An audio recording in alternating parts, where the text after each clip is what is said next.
Magandang araw po sa inyong lahat mga kakosa at sa lahat ng mga manonood. Magandang araw po sa inyo at ngayong araw po mga kakosa ay may gusto akong ituro na naman sa inyo. Ito po ay patungkol sa wash motor ng isang washing machine. Ang ituturo ko po sa inyo mga kakosa ay kung paano po paano natin hanapin ang common, starting at running. Kung halimbawa lang na ito kasi bago, kung halimbawa lang nawala ito, wala kayong guide. At kung halimbawa na nag-repair kayo at luma yung motor, ay paano natin hanapin yung common, starting at running? Kung halimbawa luma, kaya kung nag-repair sila, napalitan yung mga kulay. So meron tayong bago dito. Ito kasi ay binili ko kasi papalitan ko yung motor nito. At nakita nyo sa unang vlog ko na yung motor nito. So ayun, ituturo ko sa inyo. At siyempre wawiringan din natin kung paano natin wawiringan. So ayun mga kosa, bago ang lahat ay siyempre gagamit tayo ng analog multimeter para mahanap natin yung common, starting at running nito. At bago ko ituro sa inyo mga kakosa ay gusto ko munang ituro sa inyo, i-share sa inyo yung kung paano ang bilang nito, kung paano mag-reading. So sa mga baguhan, alam ko sa marami sa inyo ang nakakaalam. Kung sino makapanood nito at alam na ninyo ay paki-skip na lang, at para ito sa mga baguhan na kagaya ko. So kung makikita nyo, maraming number yan. So dito tayo magfo-focus dito sa taas na to, itong pula. Yan. Huwag nyo nang intindihin itong baba na to, mula dito sa 0, 50, 100. Huwag nyo munang intindihin yan, dahil ang gagawin natin ay itong motor pag reading. So huwag nyo intindihin yan, dito lang muna tayo. So ang ginagamit dyan ay ohms. So ito yun, kung nakikita nyo yung sign na yun dito, yun yung katabi ng 0, ito ohms yan. Meron din doon sign ng ohms yan. So para maintindihan natin, meron akong sinulat dito. Tabi muna saglit to para i-share ko sa inyo mga kakosa. At ayun, meron dito na sinulat ko na dito. Pasensyahan nyo na yung drawing ko mga kakosa. At pasensyahan nyo na kung medyo mahaba itong video. So yung nakaraan, meron tayong nag-share din ako kung paano paghanap ng at pag-wiring ng about naman sa spin dryer. So ito yon. So balikan nyo na lang yung video natin mga kakosa. At ito na yon. Yan yung spin dryer na tinuro ko. So ito yung sa wash motor. At balik na tayo dito para hindi na tumagal ang video. So kung nakikita nyo, ito yan. 0, tapos may nakikita kayo may mga guhit-guhit. Yan, mula doon 0, tapos saglit. Yan. Makikita nyo may mga 0, tapos may mga lilit na guhit. Yan, hanggang sa 2. So nilagay ko na dito para kasi medyo maliit siya video yun, maliliit. So nilagay ko dito. Ngayon, ang bilang nito, bawat guhit nito, yan, 1, 2, 3. So 0.2. So halimbawa 0, dito 0.2, 0.4, basta tig 2.2 yan hanggang sa 2. Halimbawa dito 0.2, 0.4, 0.6, 0.8, 1. O kaya pwede nang tag 2, 4, 6, 8. Pero ang bilang talaga yan, lagyan nyo na lang ng point. Okay? At dito naman, pagdating sa 1, 1.2, 1.4, 1.6, 1.8, 2. So hanggang dito lang siya, ang bilang ng 0.2. Ngayon, kung nakikita nyo dito, medyo malalaki na. At dito naman, yan. Mula naman dito hanggang sa 5. So bawat guhit, ang bilang naman yan ay 0.5. 0.5. Halimbawa, dito. Mula dito sa 2. 2 na yan, di ba? So, bawat guhit is 0.5 ang bilang. So, halimbawa, 2.5, 3. 3.5, 4. 4 na to. 4.5, 5. Yan. So, hanggang 10 yan. 5.5, 6. 6.5, 7. 7.5, 8. 8.5, 9. 9.5, 10. 10. Yan. So, dito naman, pagdating dito, bawat guhit na yan, tag-isa na yan, 1 na ang bilang yan. Halimbawa, 10, 11, 12, 13, 14, 15, 16, 17, 18, 19, 20. Tigwa 1. Yan. Yan ang bilang. So, huwag nyo nang intindihin to. Ganyan na yan. Huwag na yan. Kasi, ito, pag motor, ang ginagamit natin, ay i-reading natin. Sa wash motor is, dito hanggang dito lang tayo sa kalahati ang gagamit. Yan. O kaya dito. Pero, sa spin dryer naman, o kaya sa yung spin dryer ay umaabot din dito sa 20. So, dito kasi sa wash motor, dito lang ang kadalasan na nagagamit. Ito lang. Ito. So, ulitin ko, huwag niyong pansinin to. Dito lang tayo magbabase. Doon dito sa ohms na to. Okay? So, naintindihan niyo na? So, ngayon, i-check na natin yung motor na yun. Okay? Saglit lang. So, ayun mga kasa, umpisa na natin. So, kung halimbawa, nag-re-repair kayo o kaya luma yung nire-repair nyo at wala na to. So, ito ang gagawin natin. So, 3 wires lang yan. So, hanapin natin yung common, starting, at running. Tapos, wawiringan natin. Pagkaganahin natin yung motor na yan. So, gamit ang tester. So, i-set natin sa X10 ito. Yan. Okay? Yan, X10. Yung sa guhit niya na yun, nakatapat sa X10. So, medyo mahaba siguro itong mga kakosa. So, sana panoorin nyo hanggang dulo para meron tayong maidagdag sa idea. Ngayon, ikakalibrate muna natin yung tester. Sisiro natin. Yan. Di ba? Hindi nakasiro. So, pihitin lang natin to. Itapat natin dun sa zero na to. Yun. Ganyan na natin.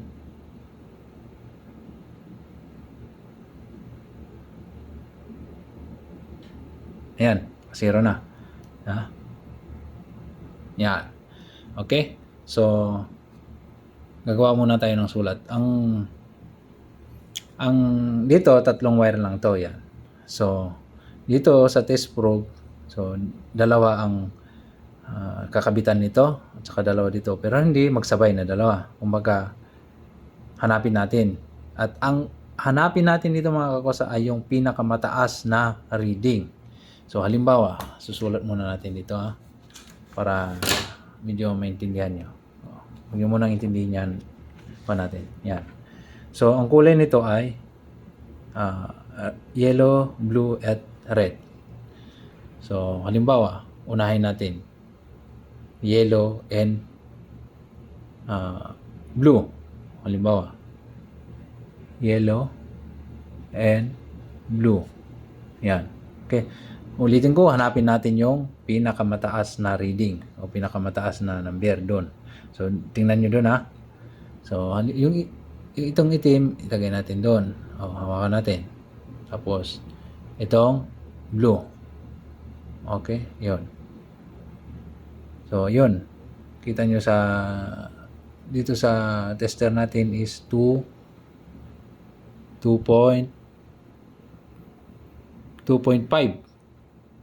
So, 2.5. Yan. Sulat natin. Yellow and blue, 2.5. Ngayon, so, ilipat ko naman yung isa, steady lang sa yellow. Tapos, itong isa, alisin ko sa blue, ilagay ko sa red. Yan. Sa red. Ayun. So, meron siyang 2.5 din. 2.5, kita nyo doon? Medyo malabo sa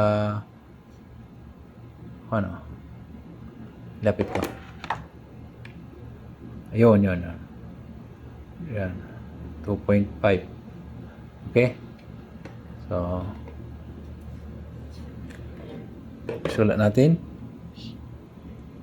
Yellow and red.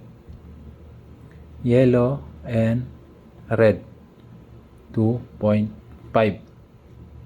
Ngayon, ilipat na natin to ito naman sa blue at red. Blue at red. Blue and red. Yan. Blue, red, and blue. Tingnan nyo? 5. Meron siyang 5. Blurred dyan sa camera. Pero 5 siya, oh. Ayun. 5. Ayun, mga kasa, nakita na natin yung mataas. Ito yung 5. Blue and red. Ayun. Kung nakita natin yung mataas, ito, blue and red. So, ang common dyan, ito ay automatic na to, nasa capacitor na tong dalawa. Ito. Sa capacitor to, may i-connect. Yan. Ito yung mapunta sa saksakan. Meron tayong saksakan dito. Yan. Dito, yung mapunta dito. Yan. Yung isang wire nito, ito yung mapupunta yung itong yellow. Yan. Diba? Gets nyo? So ito, dalawa, sa capacitor to. Tapos,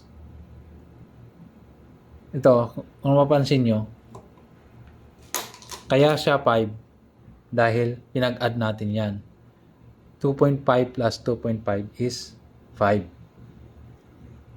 Yan ang kakalabasan niya. Pag in-add natin, 5 ang kakalabasan niya.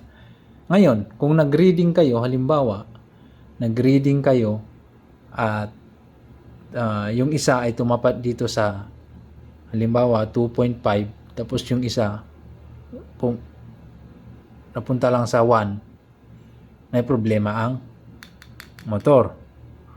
At kung halimbawa naman yung isa ay napunta sa 2.5, nag-reading kayo 2.5, napunta sa 2.5, tapos yung isa ay wala siyang reading, hindi gumalaw ito, maaaring problema ang motor o kaya may putol sa loob.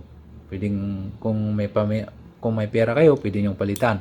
Kung gusto niyong mag-DIY, pwede niyong buksan at hanapin niyo yung putol. Okay, so nahanap na natin. Ito yung papunta sa kapasitor. At ito naman sa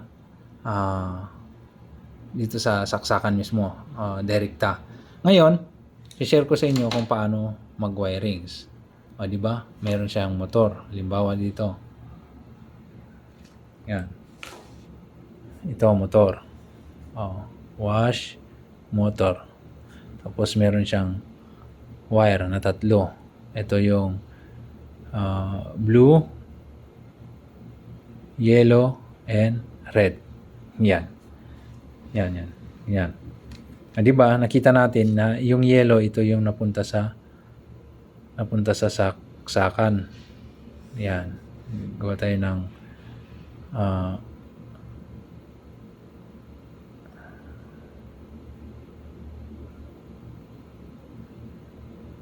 pasensya na sa drawing ko.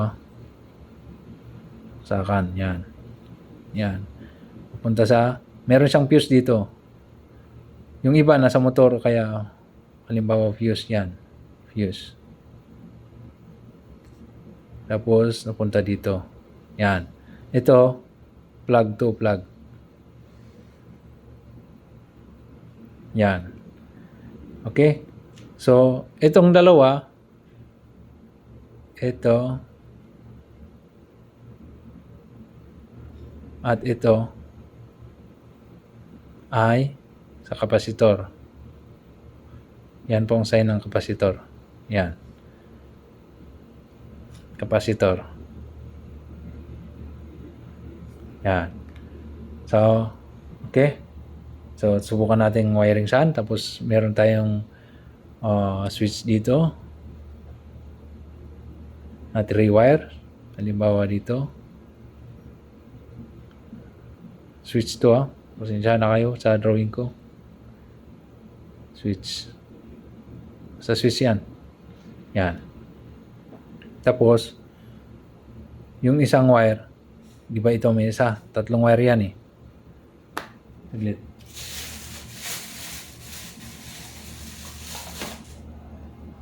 So, ito yan. Meron tayong switch ito. Di ba 3 yan? Ito, nakabukod na to, mapupunta siya dito. Dito sa ito. Yan. Dito nakabukod. Itong dalawa na to, halimbawa ito, dudugtong siya dito sa kapasitor. Yan.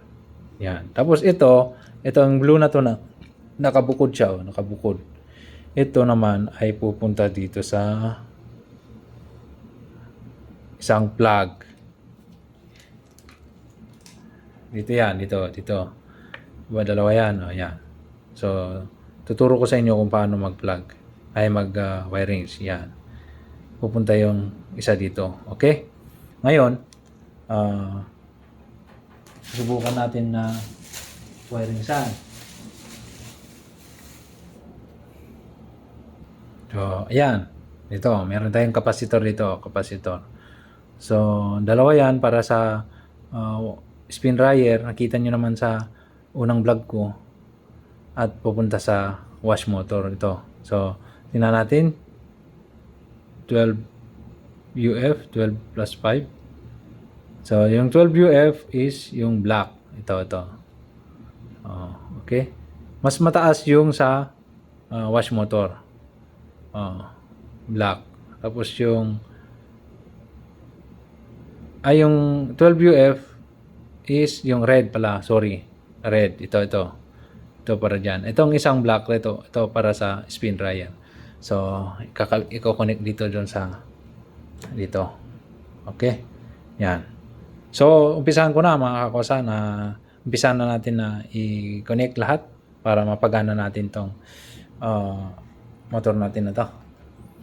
So, kung nakikita nyo, ang common natin is yung yellow. Ito. Yung yellow, so, explain ko muna sa inyo kung bakit may fuse to. So, ipapakita ko sa inyo. Dito nga pala sa Saudi, ay ganito ang saksakan, tatluhan. So, yan. Ito, ang purpose naman nito ay yun, naka-assign dito, ground niya. Pero, isa rin nito ay ganito kasi ang saksakan dito eh. Sa Saudi. Na, ito. Yan, 3. Tinutulak niya yun. Para, kasi pag hindi natulak yun, mayroon siyang dito. Hindi makapasok to. Itong dalawa na to. So, sa Pilipinas, dalawahan lang siyang ganyan. So, dito sa Saudi, ganito. 3. So, kung mababasa nyo dito, meron siyang nakasulat dito na fuse dito. Yan. Tapos, dito rin, may fuse. So, kung bubuksan natin, papakita ko lang sa inyo mga kakosa, na kaya meron siyang fuse dito. Nakikita nyo to? Yan. Kita ko lang sa inyo mga kakosa para pero pwede rin kahit kung pumutok yung fuse na, minsan ginagawa ko, hindi ko na pinapalitan, rekta na lang. Ayan, meron siyang fuse. Yung isa. Okay. So, ibalik ko lang mga kakosa. So, ayun mga kakosa, sundan na natin. Katulad ng ang common nito ay yellow. So, tulad sabi ko, yung yellow papunta sa isang wire ng yung saksakan. So, kahit saan dyan. Dito. Yan. Tapos, connect natin ganyan. Okay? Ngayon, ang natira, yung blue and red. So, dito, kapasitor, blue and red sa kapasitor siya. So dito sa kapasitor na to, yan, di ba? Ang nakasulat dito is 12UF is red. So dito sa red. Kahit magkabaliktad yan mga kakosa, huwag kayong mag-alala. Yan, kahit saan nyo na i-connect yan. Yan, ganyan siya. So, sample lang to mga kakosa. So, gandahan nyo na lang kung kayong mag-repair o kaya mag-gawa. Di ba? Yan, ganyan siya. Okay. Ngayon, okay na. So, dito naman na tayo sa switch. Yan, yung sa switch na to. So, gaya ng sinabi ko, unahin na natin yung nakahiwalay. Itong blue na to, itong blue. Ito yun eh. Wala na, hindi ko, nakabuhol kasi eh. Yan, mahaba kasi eh. Kaya ganito na lang. Yung blue, di ba, yung sasaksakan na isa. Ito, di ba, yung yellow na galing sa motor, yun napunta dito. Ngayon, itong switch naman na nakabukod na ito, itong blue na ito, yan, kita nyo. Yan. Dito sa isang saksakan, dito sa isang wire. Yan. Ayan siya. Okay. Tapos, di ba may dalawa pa. Yellow and red. So, yellow and red, ito na. Yan. Yellow and red. So, connect na natin dito sa kapasitor. Yan. Itong dalawa galing sa motor, forward reverse na yan. Yan. Yan. O, yan. So, tapos, yung isa, dito naman. Okay. O, gets nyo na? Ngayon, tipan natin para iwas tayo aberya. So, tipan ko lang mga kakosa. So, ayan na mga kakosa, na tip na natin. At gandahan nyo na lang kung ito ay sample lang naman. So, pagaganahin lang naman natin yung motor. So, sana nasundan nyo yung paggamit natin, pag-check natin. So, kung gusto nyo ng mas maganda, pwede kayong gumamit ng shrinkable tube o kaya yung merong bago ngayon na nilalagay na plastic dito. So, pwede rin electrical tape kung walang-wala talaga. So, ipakita ko na lang dyan sa picture sa screen nyo yung shrinkable tube at saka yung isa na ginagamit. So, dahil ito'y tutorial lang naman, ay ito lang muna tape. Ngayon, pagaganahin natin. So, tabi ko lang ito mga to. At meron tayo ditong saksakan. Ito. So, ngayon, sasaksak na natin. Yan. Okay. Yan. Tingnan nyo yung motor kung iikot. Yan. So, ayan na. Yung wirings natin. So,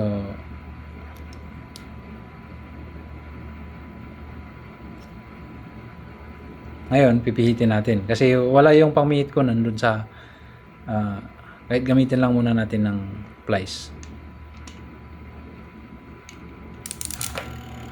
Ayun. Yun. Kita nyo gumagalaw. Yan. Yun. I-reverse niya yun.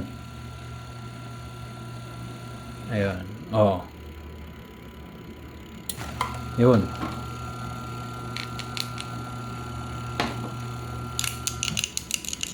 Yan. Oo. Diba?